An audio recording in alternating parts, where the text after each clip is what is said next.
హైదరాబాద్లో అంటే లిక్కర్ కుంభకోణానికి సంబంధించి దాన్ని ఏదో అంటారు కదా, ఓ సామెత ఉంది, కొండని తవ్వి ఎలకన పట్టడం అన్నట్టుంది.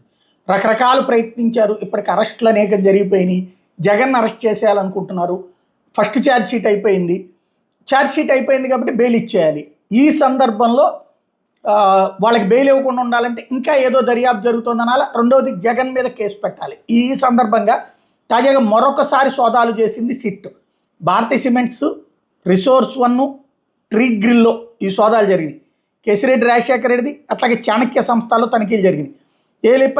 ఏపీ లిక్కర్ కేసులో నిందితుడిగా ఉన్న భారతీయ సిమెంట్స్ డైరెక్టర్ గోవిందప్పకి సంబంధించినటువంటి దాంట్లో కూడా మరొకసారి సోదాలు చేసుకొచ్చారు. తద్వారా ఇంకేయన్నా డాక్యుమెంట్స్ అంటే వీళ్ళు సృష్టించినయ్యా లేకపోతే అక్కడే ఏమన్నా దొరుకుతాయా అనేటటువంటి చూడాల్సి ఉంది. తద్వారా రాబోయేటటువంటి రోజుల్లో భారీ ఎత్తున అంటే జగన్ దాకా వెళ్ళాలన్నటువంటిది ఈ కేసు యొక్క ముఖ్యమైనటువంటి ఉద్దేశం.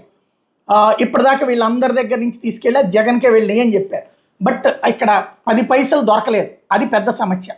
ఇలాంటి సందర్భంలో ఈ సోదాల తర్వాత ఏదన్నా డబ్బులు ఏమైనా దొరికినాయి అని కానీ, లేదా ఏమైనా డాక్యుమెంట్స్ దొరికినాయి అని కానీ ఏమైనా చూపెడతారా, మళ్ళీ దాని ఆధారంగా అది విచారించేదాకా వీళ్ళకి బెయిల్ ఇవ్వద్దని చెప్తారా చూడాల్సి ఉంది.